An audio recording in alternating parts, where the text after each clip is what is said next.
امیر Timur نے زندگی میں 42 ملک فتح کیے، بے تحاشا دولت بھی لوٹی۔ وہ اپنی دولت گھوڑوں اور گدھوں پر لاتا تھا، اور یہ سینکڑوں گدھے اور گھوڑے قطار میں سمرقند پہنچتے تھے، اور یہ کسی ایک مہم کی دولت ہوتی تھی۔ وہ دنیا کا نامور فاتح بھی تھا۔ اس نے زندگی کے 50 سال تلوار سے کھیلتے ہوئے گزار دیے۔ وہ دنیا کے ان چند نادر لوگوں میں بھی شمار ہوتا تھا جو اپنے دونوں ہاتھوں سے بیک وقت کام لے سکتے تھے۔ وہ ایک ہاتھ میں تلوار اٹھاتا تھا اور دوسرے ہاتھ میں کلہاڑا، اور دونوں ہاتھوں سے لوگوں کے سر اتارتا چلا جاتا تھا۔ وہ دائیں اور بائیں دونوں ہاتھوں سے لکھ بھی سکتا تھا، اور اس نے حیران کن حافظہ بھی پایا تھا۔ وہ ایک بار کی سنی اور پڑھی ہوئی بات کبھی نہیں بھولتا تھا۔ اس کی یہ ساری کامیابیاں، اس کی نہ ختم ہونے والی دولت اور اس کے 42 مفتوح ممالک، یہ سب خاک میں مل گئے، زمین کا رزق بن گئے۔ لیکن تیمور کی ایک چیز بچ گئی، اور وہ اس کے ہاتھ کی لکھی ہوئی کتاب تھی، اس کی سوانح عمری، میں ہوں تیمور۔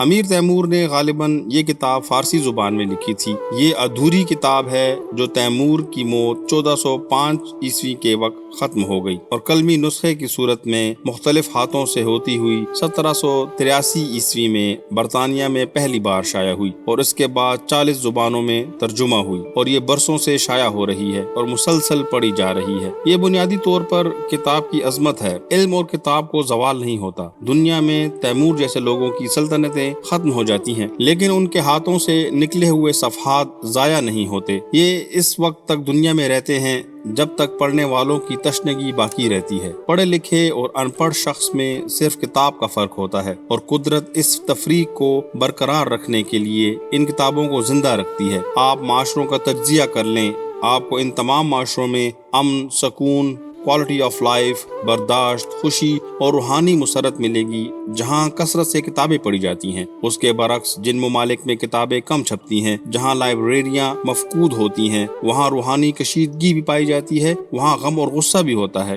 برداشت کی کمی بھی، بے سکونی اور بدامنی بھی، اور وہاں کے لوگ زندگی کی تمام نعمتیں پانے کے باوجود ناسودہ بھی ہوتے ہیں۔ اپنے ارد گرد نظر دوڑائیں، آپ کو اپنے دائیں بائیں ایسے ہزاروں لوگ ملیں گے جن پر اللہ تعالیٰ کا ہر قسم کا کرم ہے۔ یہ دولت مند بھی ہیں، عزت دار بھی، با اثر بھی، صحت مند بھی اور با اقتدار بھی، لیکن اس کے باوجود ان کی زندگی میں کوئی رنگینی نہیں۔ آپ انہیں ہمہ وقت مردم بیزار اور شاکی پائیں گے۔ اس کی بڑی وجہ کتاب سے دوری ہے۔ آپ زندگی میں ہر چیز حاصل کر سکتے ہیں، لیکن آپ کتابوں کے بغیر ان چیزوں کو انجوائے نہیں کر سکتے۔ آپ کی کامیابیوں میں رس، مزہ اور ذائقہ کتابیں ہی ڈالتی ہیں۔ کتابیں اگر جنگی کامیابیوں، اقتدار اور دولت سے بڑی نہ ہوتی تو دنیا کے نامور جنگجو، فاتح، بادشاہ اور دولت مند کبھی کتابیں نہ لکھتے یا نہ لکھواتے۔ آپ سکندر اعظم سے لے کر بل گیٹس تک دنیا بھر کے کامیاب لوگوں کے پروفائل نکال کر دیکھ لیں، آپ کو ہر بڑا اور کامیاب شخص دنیا میں کتاب چھوڑ کر جاتا ہوا نظر آئے گا۔ یہ کتاب اس کی کامیابیوں کا گر بھی ہوتی ہے اور اس کی ناکامیوں کا تجزیہ اور زندگی کی اصل حقیقت بھی، اور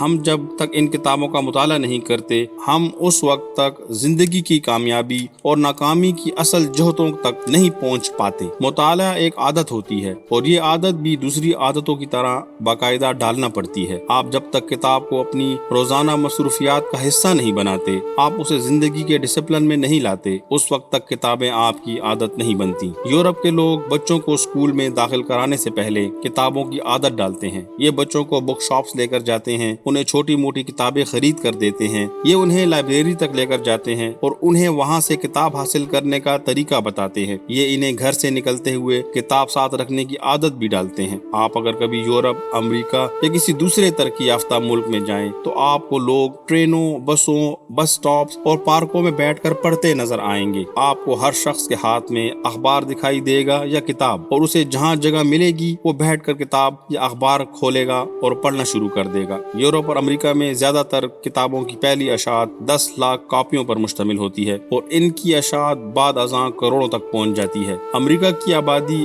31 کروڑ 38 لاکھ ہے، لیکن وہاں ایسی کتابیں بھی موجود ہیں جو 40 کروڑ کی تعداد میں شائع ہوئیں۔ ہم میں سے بھی ہر اس شخص کو مہینے میں 3-4 کتابیں خریدنی چاہیے جو پرائمری تک پڑھا لکھا ہے یا جو حروف اور اعداد و شمار پڑھ سکتا ہے۔ انگریزی کی شدمد رکھنے والوں کو اردو کے ساتھ ساتھ انگریزی کتابیں بھی خریدنی چاہیے، کیونکہ یورپ اور امریکہ علم میں ہم سے بہت آگے ہیں۔ ہمیں اپنے بچوں کو بھی کتابوں کی عادت ڈالنی چاہیے۔ ہم چھوٹے بچوں کو